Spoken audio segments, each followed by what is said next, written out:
함께 읽겠습니다. 그들이 무리에게 이름 한 사람이 예수께 와서 꿇어 엎드려 이르되 아멘. 기도하겠습니다. 하나님 아버지, 감사합니다.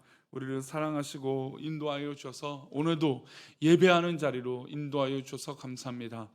한국교회가 자랑하던 새벽기도와 또 그 수요 예배, 또 금요 기도회, 또 주일 오후 예배를 지금 벌써 1년이 2년이 가까운 시간 동안 드리지 못하고 있는데, 하나님 은혜를 베푸셔서 우리의 인간에게 깨달을 것을 깨닫게 하여 주시고, 또 기도할 것들을 기도하게 하셔서 하나님 이 위기 가운데 예배 드리는 것이 얼마나 소중하고 성도와 함께 교제하는 것이 얼마나 귀하고 복된 것인지를 우리가 깨달아 함께 교제하고 또 함께 예배하는 날을 속히 당겨 주시옵소서.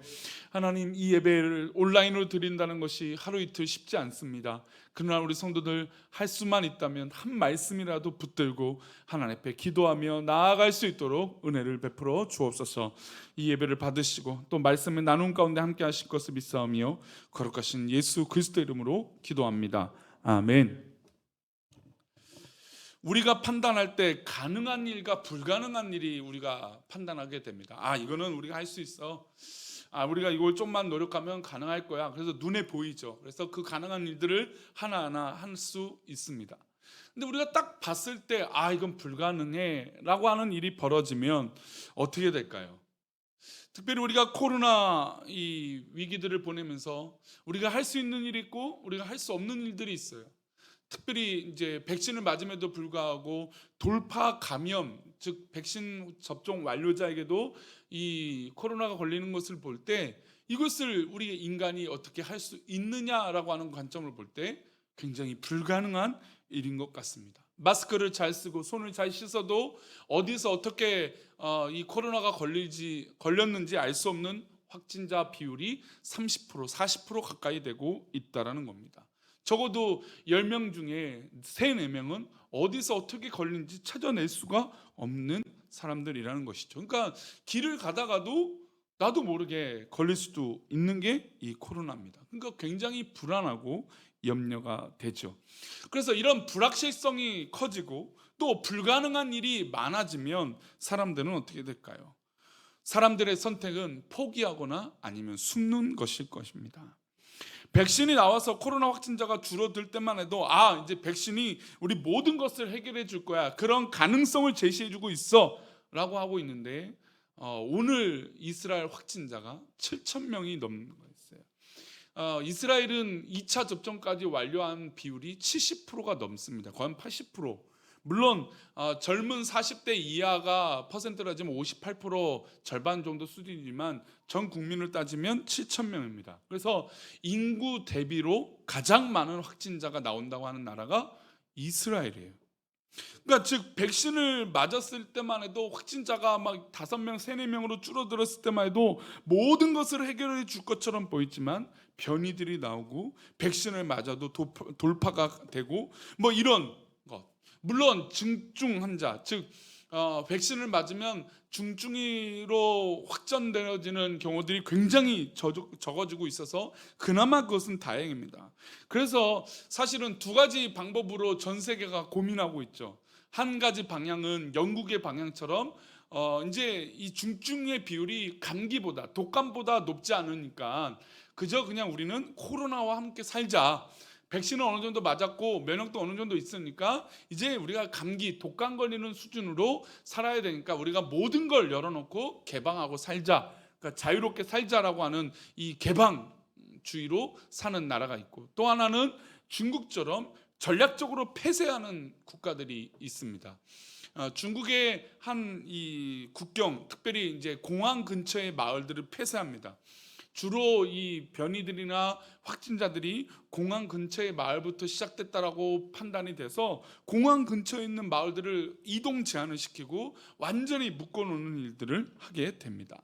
그래서 전 세계는 고민에 빠졌어요. 영국처럼 자유롭게 살 것인가, 백신을 맞고 나서, 아니면 중국처럼, 아니면 호주처럼 락다운을 걸어서 소위 도시를 폐쇄하고 또 이동을 제한해서 하는 것이 맞을까라고 하는 고민들을 계속하고 있습니다. 우리나라도 역시 위드 코로나라고 해서 코로나와 함께 살아가야지라고 하는 방향으로 좀 고민하는 부분도 있고, 아니면 조금 더 강력하게 제재해서 조심해야 된다라고 하는 의견들이 팽배한 것으로 알고 있습니다.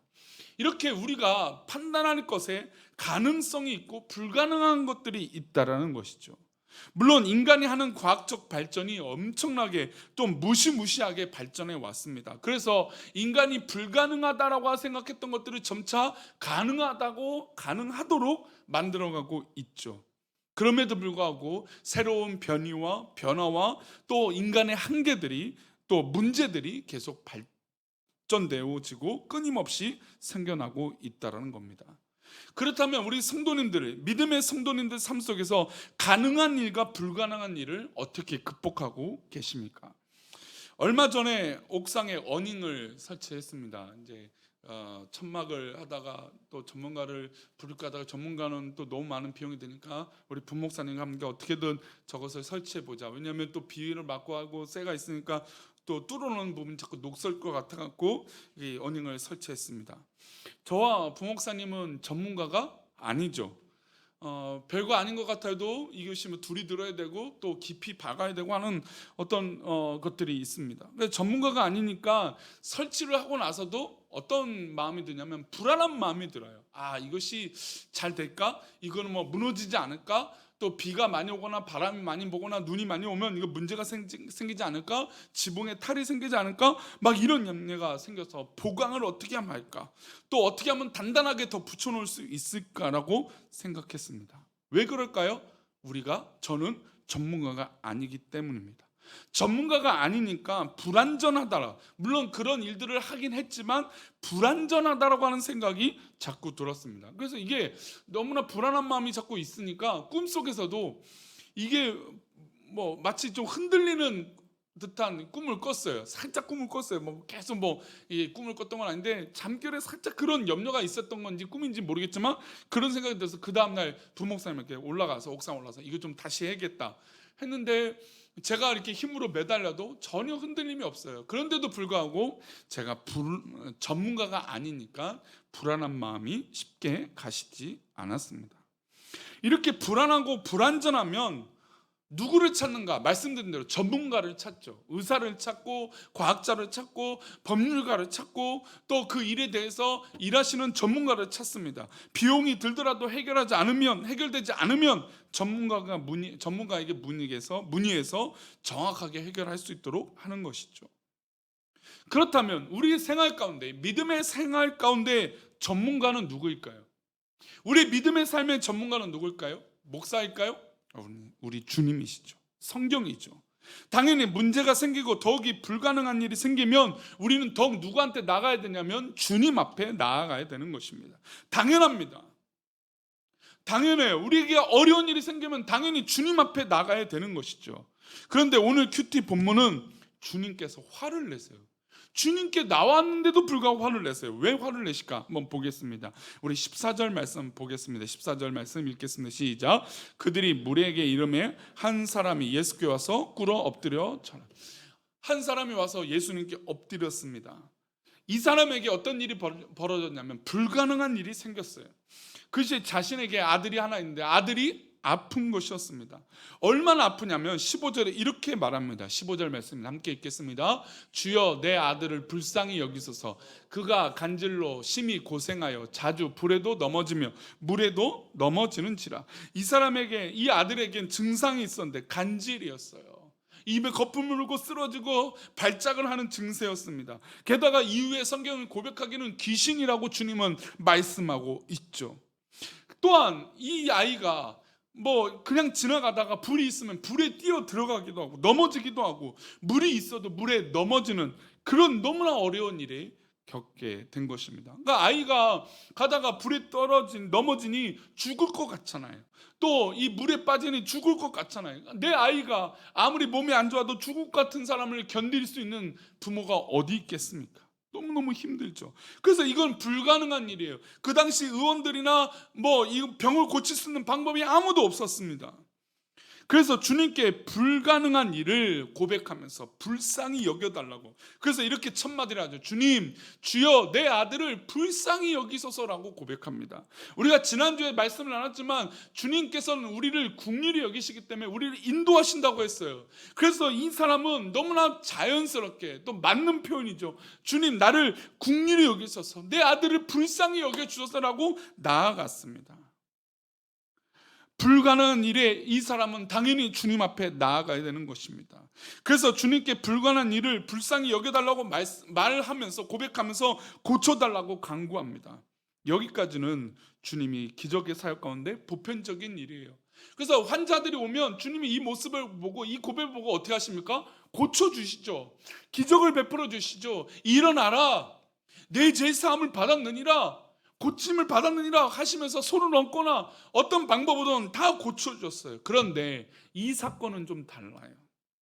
이 사건에 이렇게 고백하고 있는 이 사람에게 간질과 귀신까지 들린 이 아들을 데리고 있는 이 아버지는 이미 예수님께 나아가기 전에 행동이 있었어요. 그 주님께서 그 행동에 대해서 관심이 있었던 겁니다. 이 아이에 대해서 불쌍히 여기시는 마음이 없는 게 아니라 이 아버지가 했던 행동에 대해서 예수님께서 주목하고 계세요. 16절, 그의 아버지가 이렇게 말합니다. 16절 읽겠습니다. 시작. 내가 주의 제자들에게 데리고 왔으나 능히 고치지 못하더이다. 이 아버지가 주님께 데리고 오기 전에 한 행동이 있습니다. 그 행동은 제자들에게 자신의 아들의 이야기를 하고 데리고 왔습니다. 제자들에게 나아갔더니 능히 어떻게 됐습니까? 고치지 못했어요.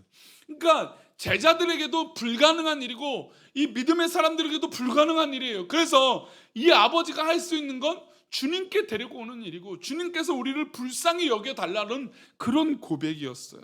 근데 예수님은 이 고백을 듣고 화가 나셨습니다. 귀신 들리는 아이의 아버지의 이야기를 들으니 제자들에게 먼저 만났다는 그 얘기를 듣자마자 화가 나셨어요. 아니, 그냥 화도 아니에요. 이 제자들은 이미 예수님과 함께 생활하고 있고 예수님을 따르겠다라고 온 제자들이에요. 물론 좀 모난 모습도 있고 부족한 모습도 있지만 이 제자들은 어쨌든 예수님을 쫓아서 자기 생업을 버리고 따라왔던 사람입니다. 그런데 내 편이고 자기 자신의 예수님의 제자인데 이 제자들에게 화를 내세요. 바리새인들이나 서기관들에게 화를 내시는 것처럼 화를 내세요. 17절 말씀입니다. 17절 말씀 함께 읽겠습니다. 시작. 예수께서 대답하여 이르시되 믿음이 없고 패역한 세덕, 내가 얼마나 너희와 함께 있으며 얼마나 너에게 참으리요, 그를 이리로 데려오라 하시니라. 예수님께서 대답했어요. 그 아버지, 간질과 귀신에 들려서 불에 뛰어들고 물에 빠지는 이 아이를 데리고 있는 이 아버지를 데리고 오라고 하면서 제자들에게 질책하세요. 사랑하는 제자들에게 질책하시는데 너희는 믿음이 없다라고 하세요. 그리고 그 이후에 패역한 세대, 즉 세상 물정과 똑같은, 예수님을 믿지 않고 하나님을 믿지 않는 그 사람들과 똑같은 이 패역한 세대요 라고 말씀하세요. 이건 굉장한 큰 질책이죠. 그러면서 이렇게 말씀하세요. 내가 얼마나 참아야 되느냐, 내가 너희와 함께 있으면 얼마나 너에게 참아야 되느냐, 몇 번이나 기회를 줬는데 왜 못하고 있느냐. 아니, 이런 일이 성경에 더 있었는지 알 수는 없지만 우리가 알기로는 이런 일이 별로 많아 보이진 않았어요. 그런데 예수님은 내가 너희와 함께 있고 얼마나 너희에게 참겠냐, 몇 번을 기회를 줬는데 왜 이렇게 못하느냐라고 하는 질책을 하고 있는 것이죠. 그러면 여기서 이 질책을 받을 때 한 가지 의구심이 들어요. 아니, 이 일은 가능한 일입니까? 불가능한 일입니까? 제자들에게 가능한 일입니까? 불가능한 일입니까? 불가능한 일이었어요. 그들의 판단은 이거는 가능한 일이 아니었습니다. 그래서 단단히 화가 나신 예수님을 이해할 수도 없었을 것이에요. 그리고 자신의 입장도 있었을 거 아니겠습니까? 노력도 해봤겠죠. 그래도 안 되는 게 귀신들이고 저 간질인데 어떻게 고치겠습니까? 믿음이 없다니요. 나는 지금 예수님을 쫓아서 살고 있는데, 내 생업을 버리고 따라가고 있는데, 믿음의 삶을 살고 있는데 어떻게 우리한테 믿음이 없다라고 말씀하시고, 아니 세상 사람들과 똑같다라고 화를 내십니까? 이런 화를, 이 질책을 들었을 때 제자들 마음에는, 아니 우리가 불가능한 일인데, 아니 그래서 예수님께 나아가도록 이렇게 저 사람을 인도했는데 뭐가 문제입니까? 라고 얘기할 수도 있었을 것입니다. 이렇게 화를 내셨습니다. 그리고 자신에게 엎드리고 불가능한 것을 고백하고 고쳐달라고 하는 말한 이 귀신 들리는 아버지를 데리고 오라고 하시면서 이렇게 말씀하세요. 18절입니다. 18절 말씀 읽겠습니다. 시작. 이에 예수께서 꾸짖으시니 귀신이 나가고 아이가 그때부터 나으니라. 예수님이 이런 기적을 행하셨을 때 제자들은 놀랬습니다. 그리고 혼이 났으니까 궁금했습니다. 왜 예수님은 분명히 우리한테 화를 내시면서 너희들 할 수 있는 일이다 라고 했는데 왜 우리는 이 일을 못합니까? 라고 하는 궁금증이 생겼겠죠. 이 광경을 지켜봤을 때 솔직히 억울한 마음이 들었을지도 모릅니다. 아니 이렇게 간단하게 예수님은 고치실 수 있는데 왜 화를 내시냐? 아니 이 기적 같은 일을 벌이시면서 왜 굳이 화를 내시고 우리를 혼내실까? 이렇게 쉽게 고치시는데. 그래서 억울한 마음에 예수님께 제자들이 질문을 해요. 19절입니다. 함께 읽겠습니다. 19절 말씀 읽겠습니다. 시작. 이때 제자들이 조용히 예수께 나와 이르되 우리는 어찌하여 쫓아내지 못하냐. 제자들이 입장에서도 이해가 안 되죠. 하나님, 예수님, 아니 이 일은 불가능한 일이잖아요. 우리가 할 수 없는 일이잖아요. 우리는 못하는 일이잖아요. 근데 왜 예수님 화를 내십니까? 그러면서 속마음은 그랬을지도 모릅니다. 그러면서 묻는 거죠. 예수님 우리가 왜 일을 못합니까? 왜 이렇게 못 고치는입니까? 왜 우리는 이런 일을 할 수 없습니까? 왜 우리는 저 귀신을 쫓아내지 못합니까? 라고 질문을 한 것이죠. 이들의 마음에는 이미 혼이 났기 때문에 억울한 마음과 여러 가지 마음이 진심으로 물었을지도 모릅니다. 왜냐하면 자신들은 못하는 불가능한 일이니까 불가능한 일에 하나님 당연히 못하는데 어떻게 우리가 이 일을 감당할 수 있냐라고, 우리에게 이런 능력 달라고 진심으로 물어봤을지도 모르겠습니다. 그래서 이 질문에, 제자들이 화를 내신 이 질문에 예수님은 이렇게 대답하셔요. 마태복음 17장 20절입니다. 읽겠습니다. 시작. 이르시되 너희 믿음이 작은 까닭. 여기까지만 잠깐 멈추겠습니다. 이르시되 너희 믿음이 작은 까닭이라. 아주 심플한 명제였어요. 대답이셨어요. 즉 제자들이 스스로 생각할 때 불가능한 일이다라고 해서 하지 못한 일인데, 그리고 여러 가지 행위들을 해봤겠죠. 그런데도 불가능한 일인데, 그래서 못했는데 예수님 화를 내셨어요. 그리고 물었습니다. 예수님 왜 우리는 이런 일을 못합니까? 라고 했더니 예수님이 하는 말씀이 너무나 당연하고 너무나 간단한 말씀이었어요. 믿음이 작은 까닭이라.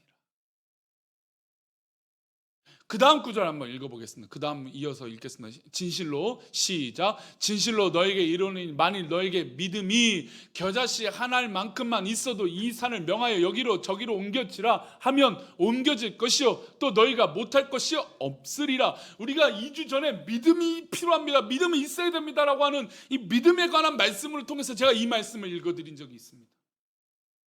믿음이 겨자씨에 할 만한 믿음이 있으면 저 산을 명해서 이리로 옮길 수 있는 게 바로 믿음이라는 겁니다. 즉 지금 귀신 들리고 간질이 걸린 이 아이, 불가능하다라고 하는 이 일에 우리가 놓친 부분이 있는데 그것이 바로 믿음이라는 겁니다. 제자들은 믿음의 사람이잖아요. 성도잖아요. 우리도 성도잖아요. 우리에게도 믿음이 있잖아요. 그런데 왜 해결이 되지 않느냐라고 하는, 예수님께 하소연하고 기도하는데 예수님 왜 이 불가능한 일이 나에게 이루어졌습니까? 나에게 왜 이런 어려움이 있습니까? 라고 묻는데 예수님은 너무나게 간단하게, 야 너희가 믿음이 없어서야. 불가능한 일이기에 당연히 예수님께 나아가는 거 아닙니까? 그런데 예수님은 할 수 있는 자녀들을 향한 부모의 마음처럼 꼭 그렇게 말씀하세요. 자녀들이 점점 커 나갑니다. 근데 자녀들이 양육하다 보면 아이들이 직접 할 수 있는 일들이 있어요. 어릴 때는 양말을 신다든지 속옷을 갈아입는다든지 화장실을 스스로 간다든지, 이제 좀 더 커 학교를 간다든지 스스로 학교 갈 시간에 일어난다든지 숙제를 스스로 한다든지 스스로 해야 될 문제들이 있습니다. 그렇죠? 그런데 아이들이 그 스스로 해야 되는 문제를 전혀 하지 못하고 부모님께 계속 도움을 요청하는 거예요. 엄마 아빠 이것 좀 해주세요. 이것 좀 도와주세요. 이거 잘 못하겠어요. 나는 이거 하기 싫어요. 포기하고 하지 않는 자녀들을 볼 때가 있다라는 거죠. 그러면 부모님 생각에 어떤 생각이 들까요? 염려가 생기는 거예요. 걱정이 되는 거죠. 이 아이가 몇 살인데, 이 아이가 나이가 몇인데 아직도 이거를 못하나 싶은 마음이 들어요. 아이들이 어떤 아이는 언어가 빠른 아이가 있고 어떤 아이는 언어가 좀 느린 아이가 있어요. 어떤 아이는 행동이 좀 빠른 애 있고 어떤 아이는 행동이 좀 느린 아이가 있어요. 근데 부모들 입장 볼 때는 다 잘하고 다 빠른 아이들에게 관심이 가져 있죠. 근데 우리 아이가 좀 늦는 거 봅니다. 근데 이 아이가 점점 나이가 먹는데 안 되는 거예요. 그런 말 어떻게 돼요? 속상하고 불가능한 마음이 들어요. 아, 우리 아이가 뭔가 문제가 있는 것은 아닌가? 아, 나에겐 뭔가 문제가 있는 것은 아닌가? 그런 마음이 들 때가 있다는 거죠. 자녀를 키울 때나 양육할 때. 정말 할 수 있는데 못한다라고 하면 어떻게 될까요? 진짜 그때는 화가 나죠. 아니, 못했어. 선천적으로 느려지거나 못하는 거야. 그렇다 치지만 진짜 할 수 있는데도 포기하거나 하지 않으면, 물론 우리가 부모로서 잘못 아이를 키울 때도 있습니다. 버릇을 망친다고 하죠. 아이들이 스스로 할 수 있게끔 만들어주지 못하는 부모의 환경도 문제가 있을 수도 있습니다. 그런데 이 아이가 진짜 할 수 있는데도 못하고 있으면 부모는 걱정이고 염려되고 화가 나요. 마치 예수님이 지금 제자들을 바라볼 땐 마치 그런 마음이에요. 제자들이 스스로 지금 할 수 있어요. 믿음이 있으면 가능한 일이에요. 우리의 삶에도 문제도 일어납니다. 어려움이 일어나요. 우리 주님께서 우리를 볼 때도 이런 부모의 마음이에요. 다 가능한 일인데 믿음이 없어서 이 일을 불가능한 일로 판단하고 있다는 것이죠. 우리가 믿음이 있다면 우리 스스로 해결할 수 있는데 못한다면 우리에게 문제가 있는 것입니다. 그러면 역으로, 그러면 주님이 문제가 있습니까? 이 문제를 해주지 않으시고 이 불가능한 것을 해결해 주지 않으시고 이 어려움들을 해결해 주지 않는 주님이 문제가 있는 것일까요?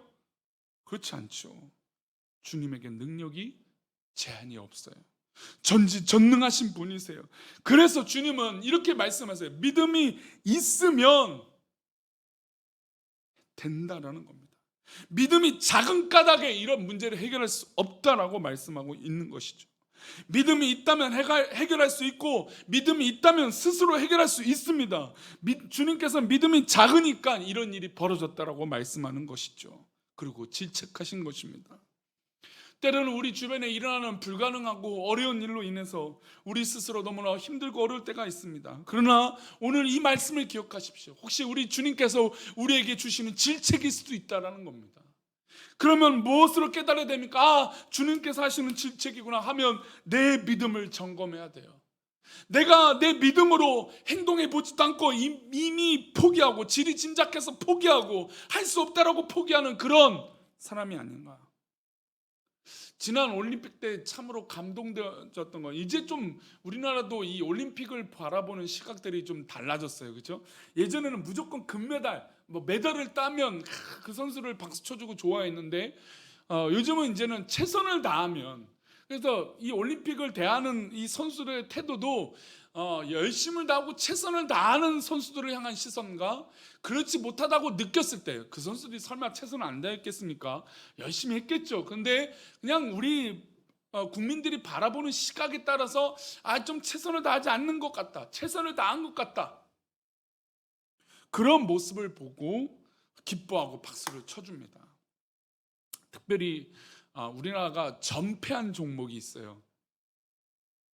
럭비라고 하는 종목인데, 이 럭비는 뭐 전 세계적으로 우리나라는 이 럭비는 뭐 최하위 수준이에요.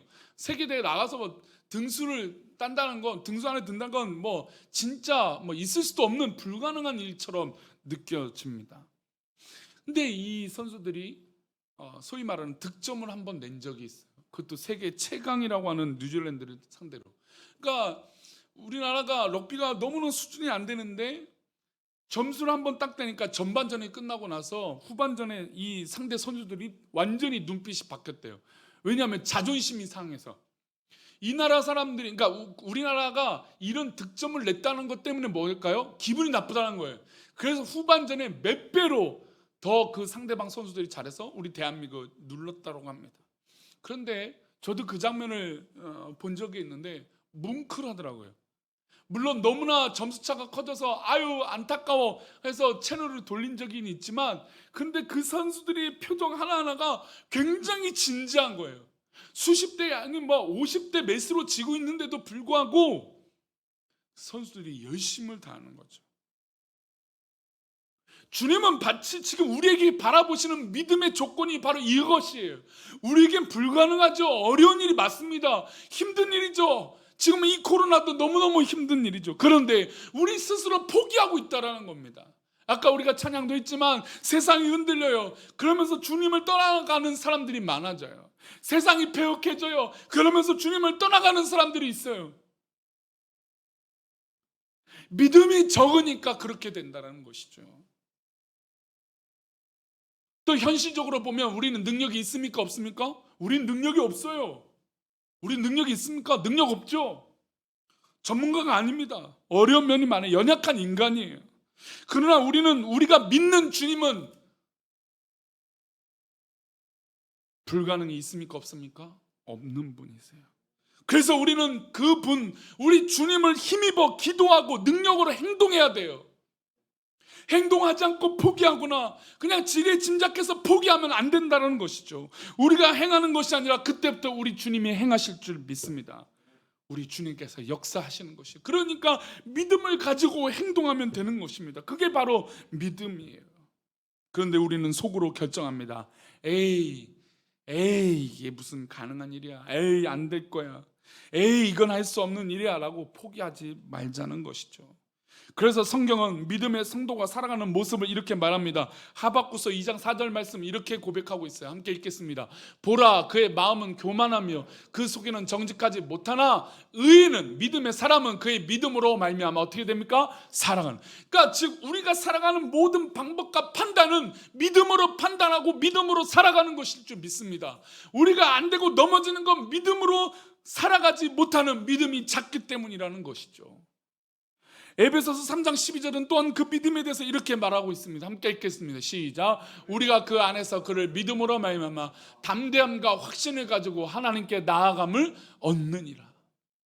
주님을 믿음으로 말미암아 담대함과 확신을 가지고 이 담대함과 확신을 가지고 이 이스라엘 백성들 에베소 교회 성도들 저 믿음의 성도들 그 당시 믿음의 성도들은 어떻습니까? 예수를 믿는 사람들을 잡아 가두고 옥에 가두고 사자 밥이 되게 하는데 그런 두려움이 이들 앞에 있고 불가능한 저 군사들이 앞에 있는데 오히려 이때 뭐라고 말하는 겁니까?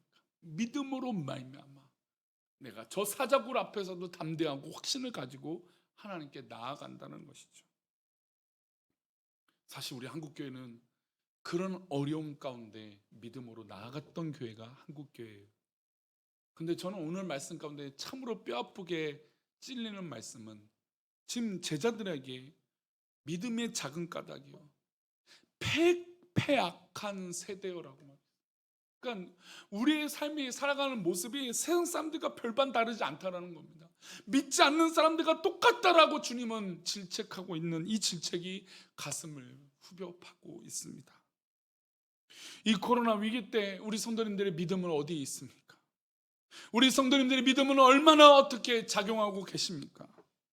우리가 그 안에서 그를 믿음으로 말미암아 살아가는 것이에요. 그래서 담대함과 확신을 가지고 누구한테 나아가는 겁니까? 하나님께 나아가는 것이에요. 이 행위가 없이 이 행동이 없이 믿음으로 살아갈 수 있는 방법이 없어요. 믿음은 담대함과 확신을 가지고 이 불가능한 것을 이겨 나아가는 것인 줄 믿습니다. 말씀을 맺겠습니다. 성도님들, 우리는 믿음으로 말미암아 믿음으로 살아가는 사람들입니다. 그래서 우리는 스스로는 불가능하지만 우리가 믿는 주님은 불가능한 것이 없기 때문에 우리는 믿고 기도하고 행동하는 것입니다. 그리고 믿음으로 선포해 보십시오. 불안한 마음이 들수록 믿음으로 선포하십시오. 나사렛 예수의 이름으로 선포하십시오. 그리고 행동하고 옮길 때 우리 주님께서 역사하여 주실 줄 믿습니다. 이럴 때 필요한 게 무엇이라고요? 바로 믿음입니다. 믿음으로 판단하고 믿음으로 담대함의 확신을 가지고 믿음으로 행동하면 그때부터 역사가 일어날 줄 믿습니다. 우리 모두는 믿음으로 살아가는 백성들인 줄 믿습니다. 우리가 찬양했던 세상 흔들리고 사람들은 변해도 나는 주를 섬기리. 주님의 사랑은 영원히 변하지 않네. 나는 주를 섬기리. 오직 나는 믿음으로 내가 살리라. 우리 함께 찬양하겠습니다.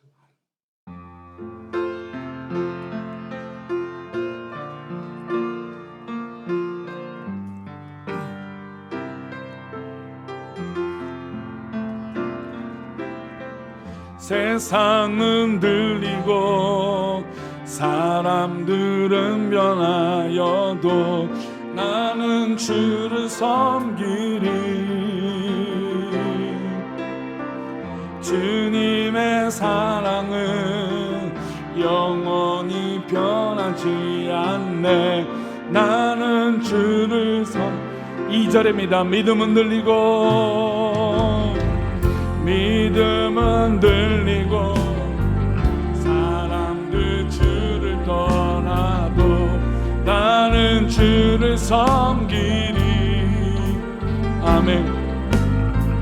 주님의 나라는 영원히 새하지 않네. 나는 주를 오직 믿음으로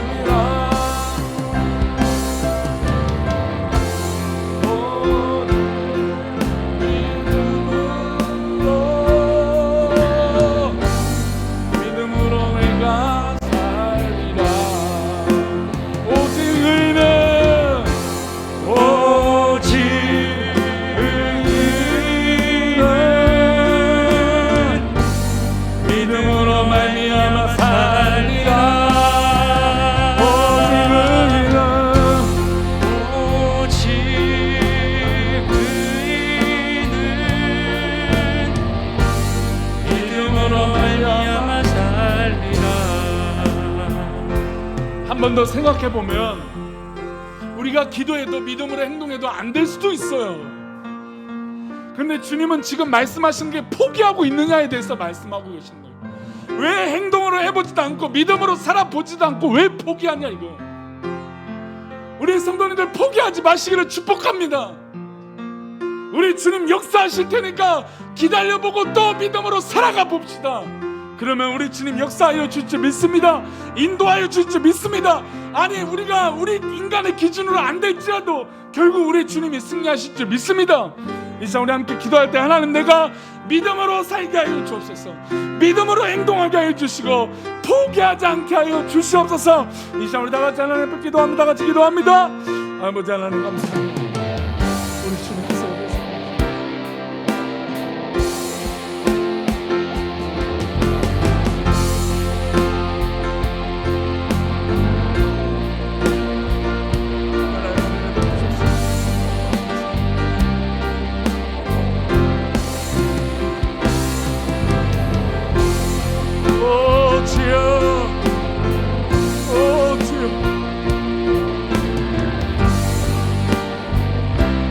하나님께서 은혜를 베푸셨습니다.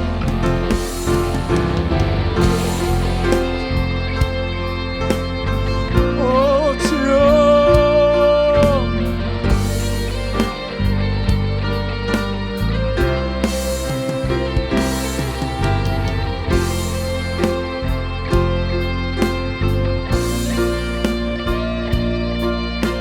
하나님께서 은혜를 베푸사 이 모든 것들을 믿음으로 이길 수 있도록 복을 내려 주옵소서.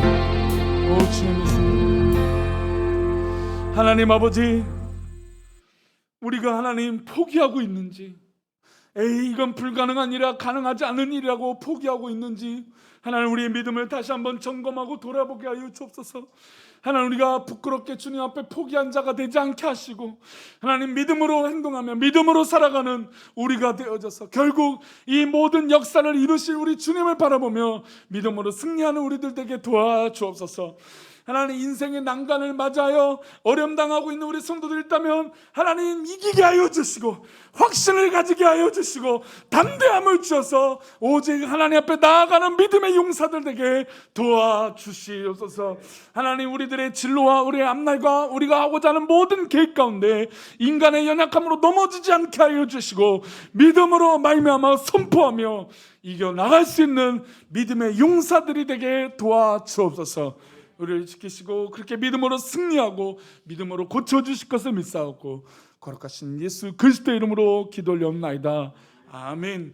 이제는 우리 주 예수 그리스도의 은혜와 아버지 하나님의 크신 사랑과 성령님의 감화 감동 위로 교통하심이 오늘 말씀을 듣고 우리가 혹시나 우리 삶 가운데 포기하거나 아무렇지도 않게 넘어가는 것이 아니라 이제부터 이 모든 판단은 믿음으로 판단하고 이제부터 우리의 삶은 믿음으로 살아간다라고 고백하는 귀한 믿음의 성도들, 그 모든 사업장과 직장 위에, 그리고 자녀들과 학업과 미래와 모든 하고자 하는 그 계획들 위에, 우리 모든 성도들의 가정과 부모님들 위해, 이 나라 이민족 위에, 특별히 코로나로 인해서 고통당하고 있는 우리 주변의 이웃들을 위해, 믿음으로 살고자 하는 모든 신앙인들 위해 이제부터 영원까지 함께 계시기를 간절히 축원합나이다.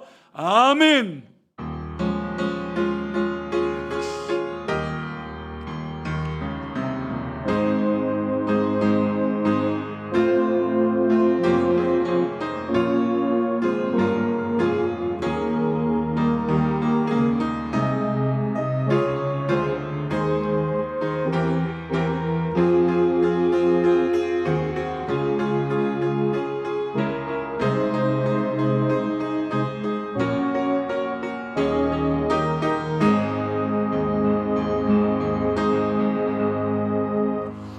예배를 마쳤습니다. 오늘도 말씀을 기억하시면서 한 주간도 믿음으로 승리하시기를 축복합니다. 감사합니다.